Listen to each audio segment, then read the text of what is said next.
2001 sampai hari ini kamu menghilang dari keluarga, sayang. Iya, 2001 sampai sekarang kamu menghilang dari keluarga. iya, Miss. PT ku sampai wis bubar, Miss. Kenapa, sayang? Yo, termasuk aku keluarga, eh, yo, gimana ya? Sama nih, aku cerita apa nih, Miss, aku bisa membuka hatiku sendiri gitu loh, Miss. Iya, karena gini loh, pengalamanmu biar menjadi cermin orang lain. Kenapa sih saya, kalau ada keluarga yang mencari, saya nggak memaksa kalian untuk muncul. Kan saya tidak tahu dilema kalian, penderitaan kalian, sakit hati kalian. Karena dulu pernah ada satu orang itu dicari sama keluarganya. Tahu nggak? Padahal dia ada di hadapan saya. Saya tidak tahu harus berkata jujur pada keluarganya atau saya melindungi dia. Tetapi saya memilih untuk diam karena saya lebih percaya dengan ceritanya yang sudah menyakiti begitu dalam. Iya, Miss. Aku Karena mungkin termasuk itu, Miss. suami kah, keluarga kah, anak kah, saudara kah?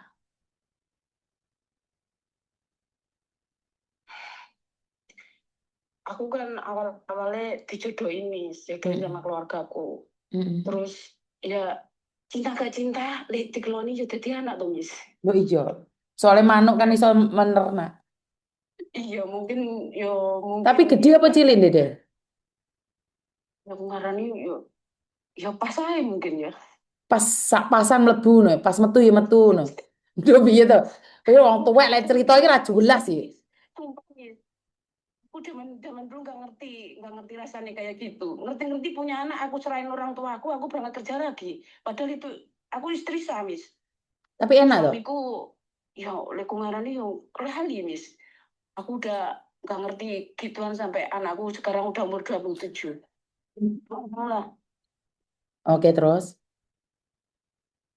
ya aku serahin orang tuaku, tapi aku Mm, tetap inget ke orang tuaku, hasil kerjaku aku kasih orang tuaku, terus udah habis itu aku udah nggak pernah di rumah. Yang ngerti-ngerti, kok zaman dulu kan nggak ada HP ya. mm, Terus sekarang mulai-mulai tahun 2010 kan ada HP, bisa bisa WhatsAppan. Itu baru aku berusaha. Zaman dulu aku beliin telepon apa itu, Flexi apa itu ya, bisa mm. hubungan langsung ke orang tua aku, biasanya ke warnet itu ya. Terus suamiku nikah siri kemana-mana kemana-kemana gitu. Terus aku kan cuman dengerin aja, Miss. Mm, Tapi aku ngerti ceritane, kan orang tua aku mesti nutupi aku kan. mm, Habis itu udah, ya sementing anakku somangan sampai orang tua aku nggak punya utang kemana-mana buat ngurusin anakku gitu ya. mm. Terus udah lama sampai lama-lama aku jarang pulang. Aku udah nggak pulang. Yang penting duitku pulang. Aku percaya sama orang tua aku biarpun sama teman-temanku diomongin, kamu jangan percaya orang tuamu, duitmu dihabisin, kalau dimakan cuma jadi tai gitu ya. Mm, Terus aku nggak percaya sama temen, aku nggak percaya sama saudara, aku nggak percaya, aku pernah dibohongin saudaraku. Suruh mm, beli ini, udah aku tutupin, jangan ngomong-ngomong ya kalau aku bener-bener kerja di sini, aku punya duit segini buat beli ini, ternyata dibuat beli buat usaha bakso ya. Aku kan, ya aku ngaku ya, aku orang Jawa Timur lah gitu. mm. Terus usaha bakso, dia aku sampai sekarang. Aku nggak ngerti apa-apa, wes. Hasil nggak ngerti, dia yang makan, udah nggak, maksudnya nggak hitungan, biar aku ngasih duit berapa nggak hitungan, nggak, mesti dibohongin lah secara kasar. Cuman ya sudah aku kandung sendiri, ya udah, yang penting dia punya kerjaan gitu. Terus lama kelamaan, lama ceritanya anakku udah SMA, tetap orang tua aku nggak ngerti si ini nggak, apa lu nanti nggak ngerti gitu, udah nggak, ditutupin lah ceritanya. Terus aku dengar dia punya nikah siri di Padang gitu, Padang, Padang Padang Sumatera jinglang. gitu. Iya, habis Mm, itu aku udah, biarin lah, aku nggak mungkin mau jadi istrinya dia lagi gitu. Terus anakku udah SMA lah, anakku udah SMA, ngerti, aku teleponan gini, aku dipanggil Mbak Miss. Itu yang bikin aku kayak setengah mati ya. Ganti Anakmu, jadi anak kakak, kandungmu panggil kamu Mbak. iya, manggil manggil aku Mbak gitu. Terus ya aku kan, ya aku nggak apa-apa, aku bilang adik gitu. Oh, Ya kan akrab sama adikku yang ngurusin si adikku gitu. Terus udah gitu aku kan udah aku pengen ngerti gedenya anakku kayak apa, biarpun aku nggak pernah mendekap gendong gitu ya, tapi kan dia anakku. Terus aku cuti, Miss. Pas aku cuti dia bilang, ibu itu siapa, tamu kok nggak pulang-pulang gitu. Aku nggak disapa, Miss, cuman monggo silakan duduk. Terus dia pergi futsal kayaknya ya. Terus ya Allah, aku lama-lama cerita tengah malam gitu ya, tengah malam cerita cerita. Habis itu dia bilang, kok nggak pulang-pulang tamunya ya Bu gitu. oke. Terus ibuku ngomong, bener-bener ngomong, ya ini ibu kandungmu yang lahirin kamu gitu. Kalau ini ommu bukan masmu gitu. Nah, terus dia bilang gini, ya masa aku punya ibu gitu, punya ibu dua gitu. Aku bilang, iya aku yang lahirin kamu gitu. Terus dia nggak percaya kalau dia itu anakku gitu, Miss. Mm-mm. Terus habis itu sampai dia minta DNA. Habis minta DNA, dia ngomong, kan dia udah SMA, berdua mau lulusan itu, Miss. Kalau memang ibu, ibu, kalau ini orang tuaku, yang ibuku asli, ibu kandungku, aku minta DNA gitu. Terus dia ngerti, udah ngerti kan. Terus ibuku ngomong, "Eh, aslinya ayahmu ini udah dikasih tahu, tapi dia nggak di rumah gitu. Maksudnya dia kerja, udah dikasih tahu, dia percaya, percaya, udah dikasih tahu dia percaya. Terus dia bilang gini, kalau memang ini ayahku, buktinya apa gitu? Aku nggak percaya dengan DNA. Terus orang tuaku bawa anakku ke orang tuanya si suamiku itu, tapi suamiku itu kan gak ada di rumah, dia dinasnya di Sumatera gitu. Habis itu baru percaya. Terus lama,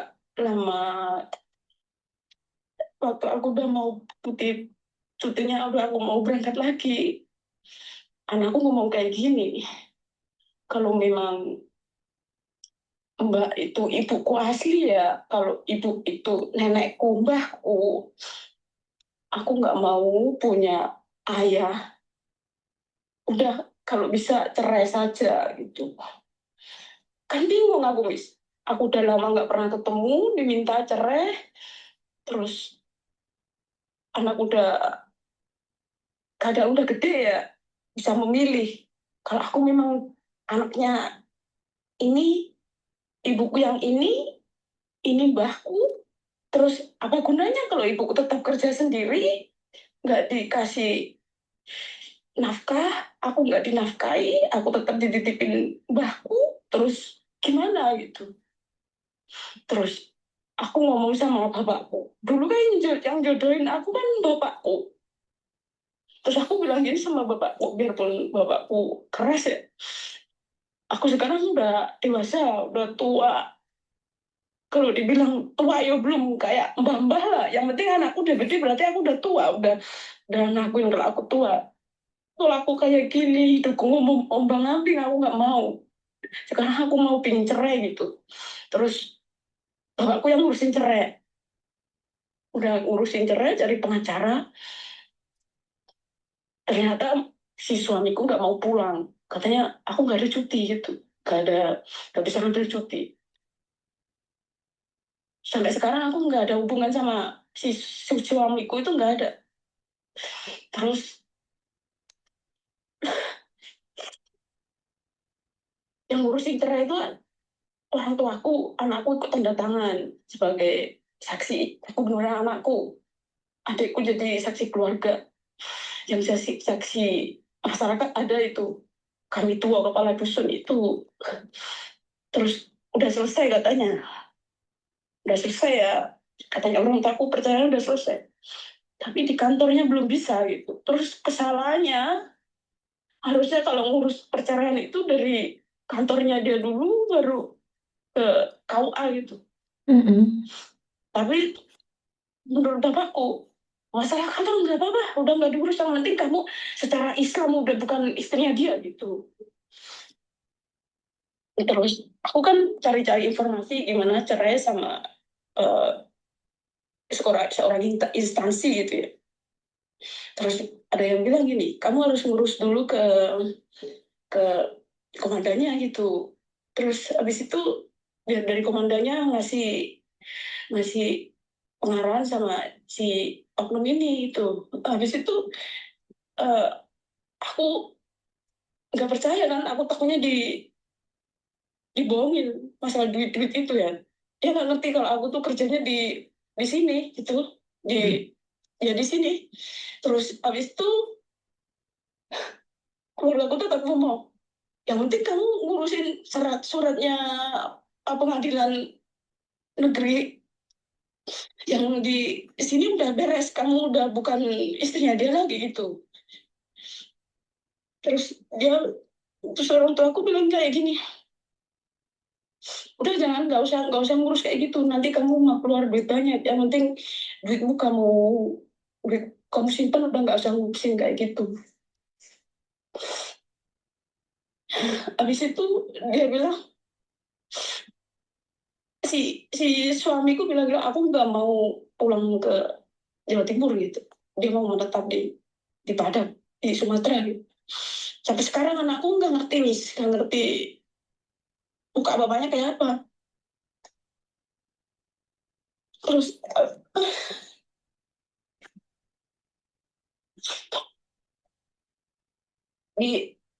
dari cerita-cerita udah lama-lama, dari tahun 2018 surat ceraiku kan udah selesai surat ceraiku di Pengadilan Agama Negeri, tapi di kantornya belum gitu. Udah aku nggak mikir, yang penting aku keluarga aku aman, orang tua aku ngurusin anakku nggak sampai punya utang, apa yang aku pingin bisa aku beli. Udah aku nggak mikir masalah masalah itu suami kayak apa, nggak ngerti. Nah aku tahun 2020 aku ketemu temennya di media sosial, Miss. Dia bilang gini, oh kamu masih sama ini ya, sama si A ya. Iya, tapi udah enggak secara agama, aku bilang gitu. Kamu itu dibohongin gitu, kamu itu dibohongin. Dia di sana banyak sindiran perempuan.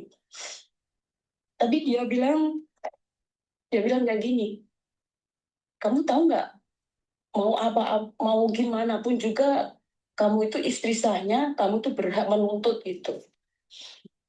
Aku bilang kalau masalah menuntut aku nggak menuntut, tapi yang penting harus aku pingin diakuin anakku sebagai anak kandungnya gitu. Tapi dia nggak mau.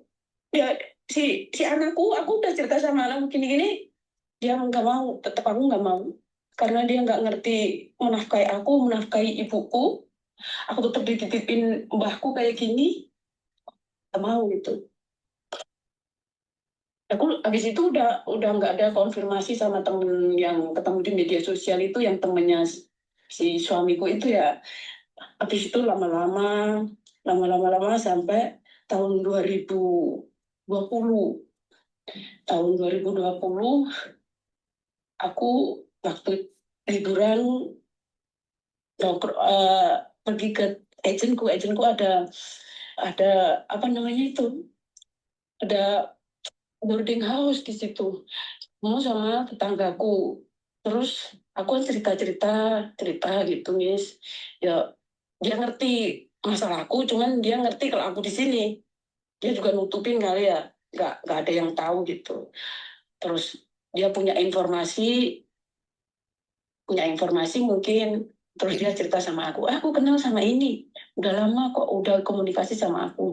Nggak apa-apa mbak, aku cuman pingin tahu aja gitu, karena aku udah ngurus masalah cerai di KUA-nya, aku udah cerai, udah di pengadilan, udah beres, aku bilang itu udah punya surat cerai secara Islam gitu. Terus dia bilang gini, masalahnya apa sih? Terus di ini Miss, di kayak diselidiki, selidiki, selidiki. Aku cerita semua Miss. Saya cerita semua tahun 2002 saya kali ya, 2002 apa 2002 akhir gitu. Dia pulang ke kampung gitu. Nggak taunya dia dijemput sama mantan, sama si suamiku itu yang udah aku ceraikan itu ya. Ternyata dia pulang itu mau nikah, Miss. Nikah sama itu, Miss. Nikah sama si suamiku itu, Miss. Intinya adalah kamu nggak komunikasi dengan keluargamu berarti kan gara-gara suami. Iya, Miss. Oke, menurutku sih kalau anak itu nggak bisa disalahkan karena anak kan tidak terbiasa bersamamu.